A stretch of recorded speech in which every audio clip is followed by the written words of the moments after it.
Okay, now we want to talk about how to simplify radicals that are not perfect squares.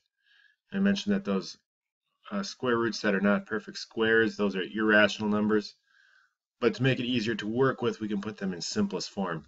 You can see at the top here, we've got different rules to put them in simplest form. First of all, no perfect square factors other than 1 are in the radicand. No fractions in the radicand. No radicals in the denominator of a fraction. So we can break radicals apart in the same way that we break any number apart. So let's say we have 12. Okay, 12 can be written as a factor of a product of 4 times 3.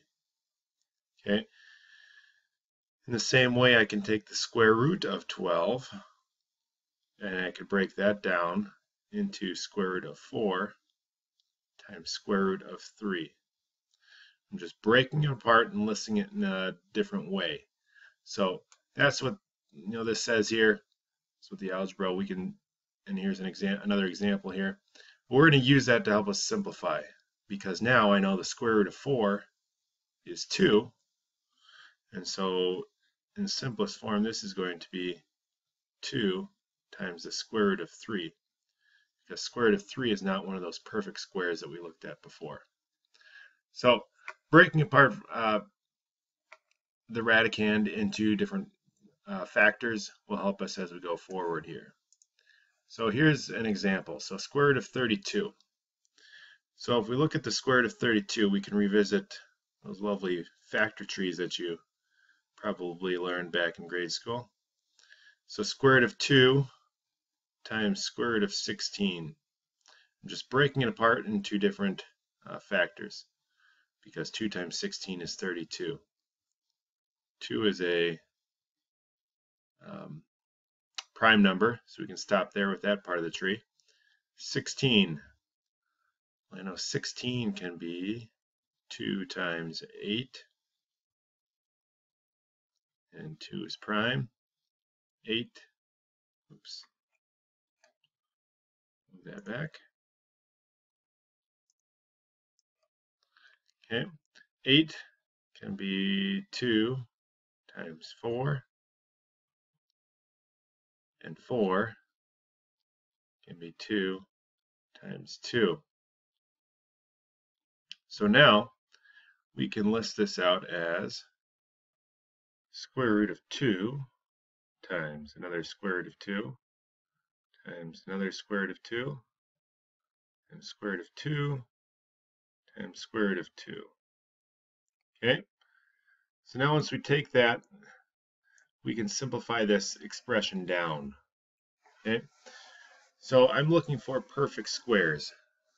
So if I can combine square root of 2 and square root of 2, well, 2 times 2 is 4, so I have square root of 4.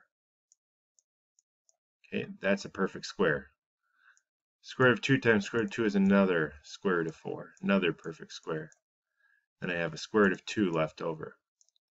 So in order to simplify, we're looking to factor out perfect squares. Square root of 4 I know is 2. Square root of 4 is another 2. Square root of 2, I can't simplify that. So now I've got 2 times 2, which I can simplify, that's 4, times square root of 2. So this is going to be simplified as 4 times the square root of 2. Okay? Now the next one, we've got a variable in there. It doesn't change a whole lot. We just take what we have and see if we can factor it out. Okay? So let's switch up the color here. Let's do the same thing. So I've got square root of 9 times x to the third. So 9 is square root of 3 times square root of 3. Both of those are prime. So if I list out the prime factorization, I've got square root of 3 times square root of 3. And then with our variables, we can just list those out. X times x times another square root of x. Okay, Now we look for those perfect squares. Okay, so with the first set there, I've got square root of 3 and square root of 3. Well, square root of 3 times square root of 3 gives me square root of 9. And now with variables, we're looking to match up variables because the square root of x squared is x, because x times x is x squared. So square root of x times square root of x is square root of x squared. Okay, I've used those and these. And I have another square root of x out here that I haven't used. So now I just evaluate each radical. Square root of 9 is 3. Square root of x squared is x. But then I can't take the square root of x. So this would be the most simplified expression, 3x times the square root of x. Okay? Now, let's multiply radicals. I know it seems pretty radical, but let's do it. So square root of 6 times square root of 6, we've already done this already when we were simplifying. Keep it under the radical if it's under the radical. So we have square root of, well, 6 times 6 is 36. And I know the square root of 36 is 6. Okay. Now as we're multiplying, we've got square root of 3x times 4 times the square root of x. Now the commutative property says I can flip the order as long as I'm multiplying everything. So I'll put the 4 first since it's outside of a radical. And then everything under the radical I'll multiply together. 3 times x, which is really 3 times x squared. Okay, now can I simplify anything under the radical? Square root of 3, no, that's not a perfect square. Square root of x squared, well, I know that that is x. So it becomes 4 times x times the square root of 3. So keep in mind when you're multiplying, keep the variables and numbers that are under the radical underneath that sign until you're done simplifying it. Next, we'll use what's known as the quotient property. Okay, so what the quotient property deals with is that rule when we're simplifying, we can't have a fraction under the radical. So what we can do, according to the rules, is if we have a value, a fraction under the radical, we can break it into the square root of the numerator over the square root of the denominator and simplify both top and bottom. So for the first example, we can break this into square root of 13 over the square root of 100. Square root of 13 is not a perfect square. It's also a prime number, so I can't factor that at all. So we're going to have to leave that as square root of 13 in the numerator. The denominator cannot have a radical, so we have to see if we can simplify that. Square root of 100 is a perfect square and it happens to be 10. So we have the square root of 13 over 10. We can do the same thing with the next example here. We've got square root of 7 over square root of x squared. We can take the square root of the numerator, it's root of 7 over square root of x squared. And the square root of 7 once again is a prime, so we can't factor that out. And square root of x squared is just x. Notice there's no longer a radical in the denominator, so it's in simplest form. Okay. Now, there are times when we may need to rationalize the denominator. Notice it's not in simplest form if we have a radical there. Okay. So now, in order to do that, we have ways around that. But we just do some basic math of multiplying by 1. Okay. What happens when you multiply by 1? Nothing has changed. So we'll apply that and kind of pull a little trick. Sneaky way of multiplying by 1, but it's going to help us out. So Another way to write 1, you could write 1 as 2 over 2, because 2 divided by 2 is 1. You could write it as x over x, because that is 1. Okay, so the way we're going to do it in this particular problem is we're going to choose to multiply by 1, but the 1 we're going to use is square root of 7 over square root of 7. And hopefully you can figure out why I chose to use the square root of 7 in both numerator and denominator. So now, just multiplying fractions, which you've done before. So I have 5 times square root of 7, only the 7 is underneath the radical.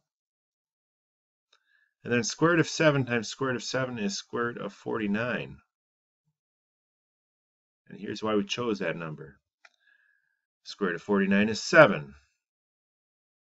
So we can simplify now as 5 square root of 7 over 7. And we can't simplify anything any further because 5 and 7 are not divisible by the same thing. So that would be in simplest form.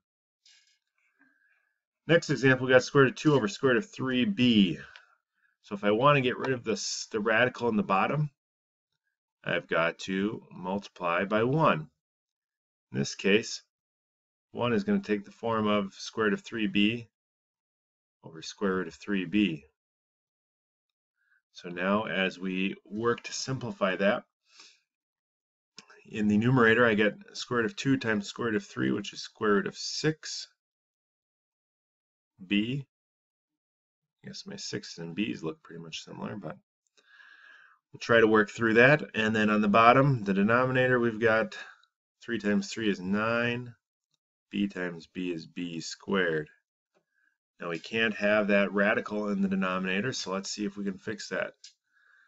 Let's factor things out. Well, this is going to be square root of 9 times square root of b squared. Square root of 9 is 3.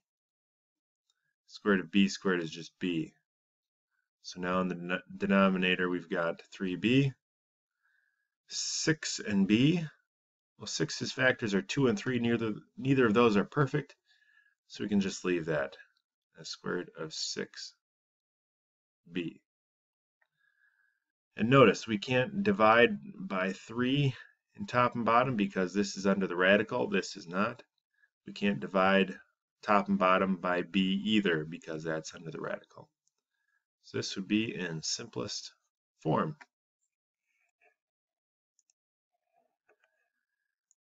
Now finally what we're going to take a look at is how to add and subtract radicals. Kind of goes into the concept of combining like terms.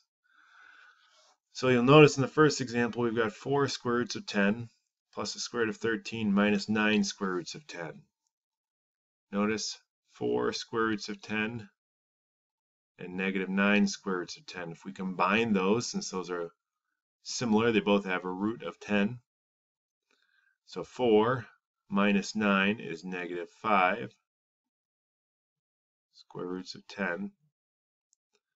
And then all we have to do is combine this part, plus square root of 13.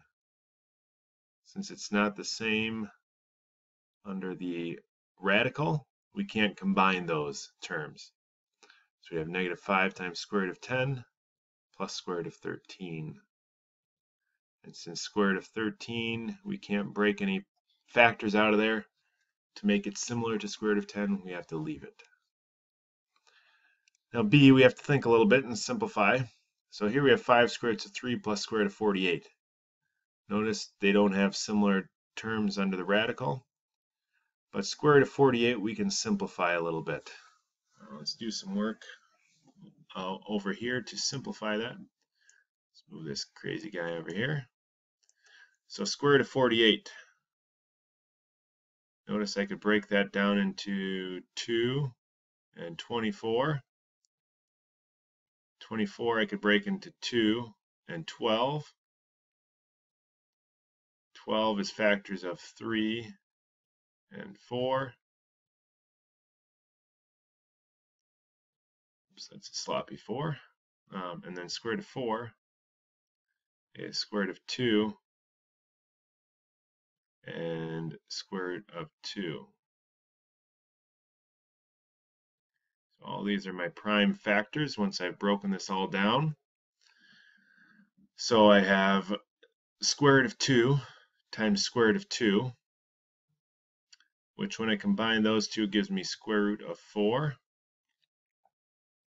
times I've got a square root of 3. And then cross those off, I've used those already. And then a square root of 2 times a square root of 2, which is another square root of 4.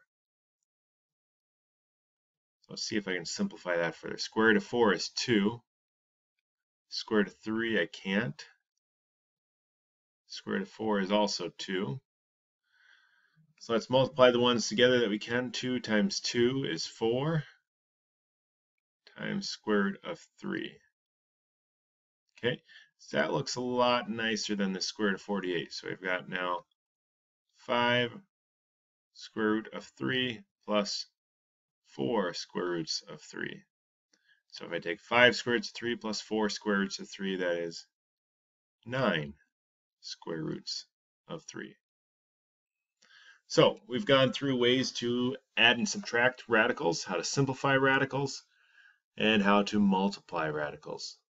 You have the practice problems, and once again the answers are provided, so please check over your work, get that done, and bring any questions you might have to class. We'll see you next time.